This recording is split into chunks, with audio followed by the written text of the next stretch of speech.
میرے احباب جتنے بھی آپ دوست احباب تشریف فرما ہیں بس ان سے وفادار رہیں، اور یہی ہے کہ زندگی، وہ شعر ہے نا جی وہ محسن نقوی کا، ان سے وفا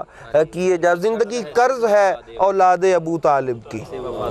ان سے وفا کیے جا جیے جا، زندگی قرض ہے اولاد ابو طالب کی، ان سے وفا کیے جا جیے جا۔ نعرہ حیدری، نعرہ حیدری،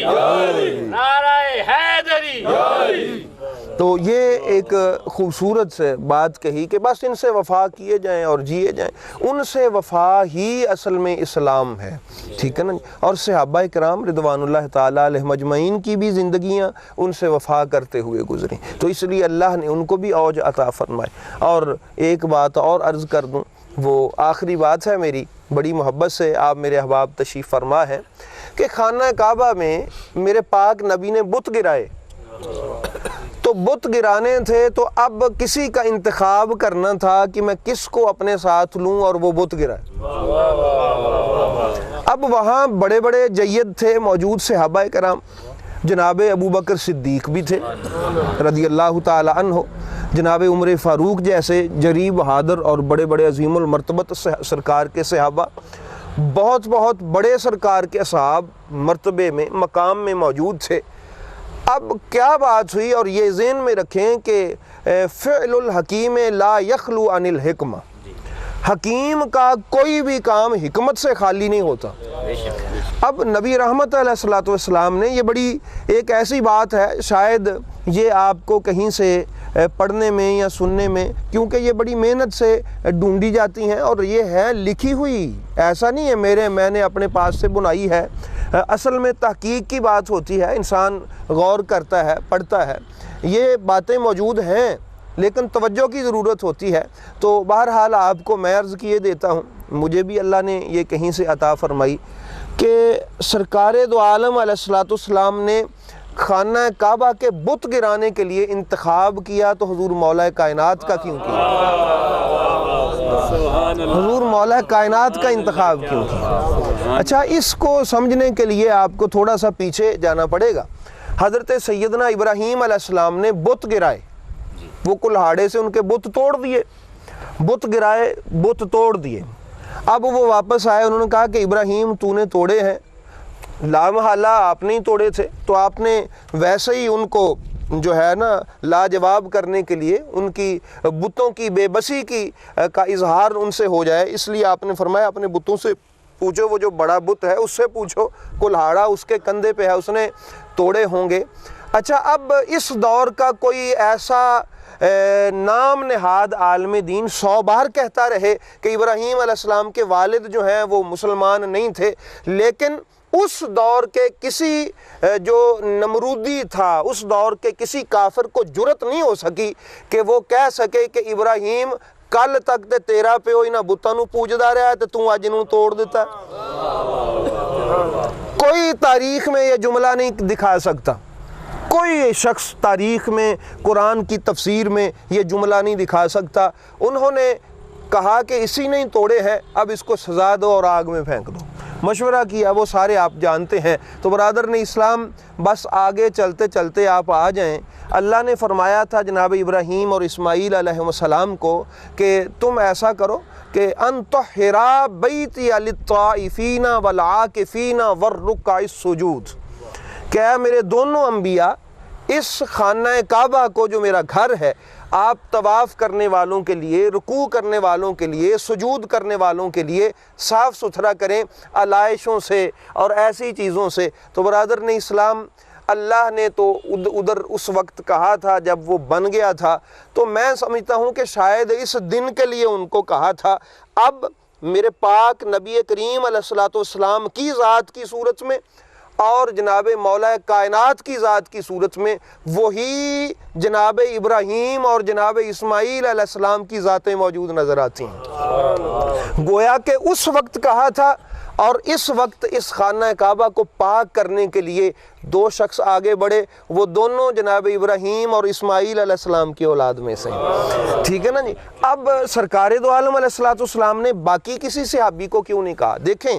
جناب سیدنا ابو بکر صدیق رضی اللہ تعالی عنہ، بڑا مرتبہ ہے۔ ان کے بارے میں ہم پڑھتے ہیں کہ جب آپ اپنی ماں کے پیٹ میں تھے تو ان کی والدہ ماجدہ جو تھیں وہ اگر کسی بت خانے کی طرف بھی جاتیں تو وہ پیٹ میں ناگواری کا اظہار کرتے، پیدا ہوتے کبھی بت خانے نہیں گئے، یعنی پاکیزہ فطرت تھے جناب سیدنا ابوبکر صدیق رضی اللہ تعالی عنہ۔ لیکن برادران اسلام، سوائے علی کے، سوائے مولا کائنات کے، سوائے شاہ حیدر کرار کے، اور سوائے حضرت ابو طالب کے پتر کے، سوائے حسنین کریمین کے بابا کے، سوائے جناب سیدہ زینب و ام کلثوم کے بابا کے، کوئی شخص ایسا نہیں تھا کہ جو آگے بڑھے اور بتوں کو گرائے۔ اگر کوئی اور جاتا نا بتوں کو گرانے تو پھر اس دور کے کافر یہ تانا دے سکتے تھے، مگر میرے نبی کو یہ منظور نہیں تھا کہ میرے کسی صحابی کا ان لفظوں سے بھی دل دکھے، اس لیے پاک نبی نے اٹھایا ہی جناب ابو طالب کو، فرمایا بت گرانے شروع کرو، بت گرائے۔ اب کسی کی یہ جرت نہیں تھی، اگر حضرت ابوبکر صدیق، جناب عمر فاروق یا کوئی بھی بڑے سے بڑا آدمی بت گرانے کے لیے آگے جاتا تو اس کو کہا جا سکتا تھا آج تو بت ڈیگن، کل تک تیرا پیو تو بت پوجدا رہا، کل تک تیرا باپ تو ان بتوں کو سجدہ کرتا رہا، اور آج تو محمد صلی اللہ علیہ وآلہ وسلم کی محبت میں، اللہ کی محبت میں بتوں کو گرا رہا ہے۔ مگر برادران اسلام، یہ صرف علی پاک تھے جن کو یہ تانا نہیں مل سکتا تھا یہ تانا نہیں مل سکتا تھا، کبھی کوئی نہیں دے سکتا تھا یہ تانا کہ علی تو نے آج بت گرایا، کل تک تیرا باپ تو بت پوجتا رہا۔ اس کی وجہ ہے، میں نے اسلام کی ہسٹری کو جب پڑھا تو اس میں حیران ہوا کہ عرب کے ہر قبیلے کا ایک بت ہوتا تھا، اور اس کے نام بھی ہیں، عرب کے ہر قبیلے کا ایک بت ہوتا تھا، اور عرب ان بتوں کو پوجتے تھے، ہر قبیلے کا۔ لیکن بڑے سے بڑا بھی، اس تاریخ کی کھوج لگانے والا بھی آئے، میں دعوے سے کہتا ہوں وہ ساری زندگی بھی اپنی صرف کر دے، وہ ہر قبیلے کا بت تلاش کر سکتا ہے، بنو ہاشم کا کوئی بت تلاش نہیں کر سکتا، بنو ہاشم کا کوئی بت تلاش نہیں کر سکتا۔ یہ اعلان نبوت سے پہلے بھی اللہ تعالیٰ کی پوجا کرنے والے لوگ تھے، یہ موحدین کا ایک گروپ تھا، اور یہ وہی تھا جن کے بارے میں ابراہیم علیہ السلام نے عرض کیا تھا، ربنا وابعث فیہم رسولا، یا اللہ میری اولاد میں سے ایک گروپ کو ہمیشہ مسلمان رکھ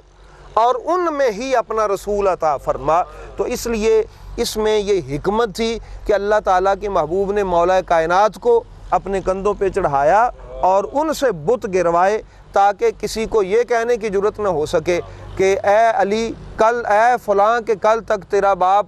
تو خود ان بتوں کو سجدہ کرتا تھا، آج تو نے ان کو گرا دیا ہے۔ یہ حضور مولا کائنات تھے، کیونکہ سب کو پتا تھا کہ جس اللہ کی علی پرستش کرتا ہے اسی کا ماننے والا اس کا باپ تھا، اسی کا ماننے والا عبد المطلب بھی تھا۔ تو اس لیے آج کی اس بزم میں ہم نے جو گفتگو کی وہ یہ تھی کہ حضور مولا کائنات سے ہی اور بھی بہت ساری حکمتیں، اس میں سے صرف ایک حکمت میں نے آپ کے سامنے رکھی ہے کہ ایک حکمت اس میں سے کہ اللہ کے محبوب نے حضور مولا کائنات کو کیوں منتخب فرمایا۔ تو اس لیے برادران اسلام، مولا کائنات وراء الورا ہے، آپ وراء الورا ہیں، اور آپ، میں، ہم سب خوش نصیب ہیں کہ اللہ نے ہمیں حضور مولا کائنات کے در کا فقیر بنایا۔ اللہ ہمیں ہمیشہ ان کے در کا فقیر رکھے۔ اللہ پاک اپنے حبیب کا صدقہ آج کی اس بزم کو قبول فرمائے۔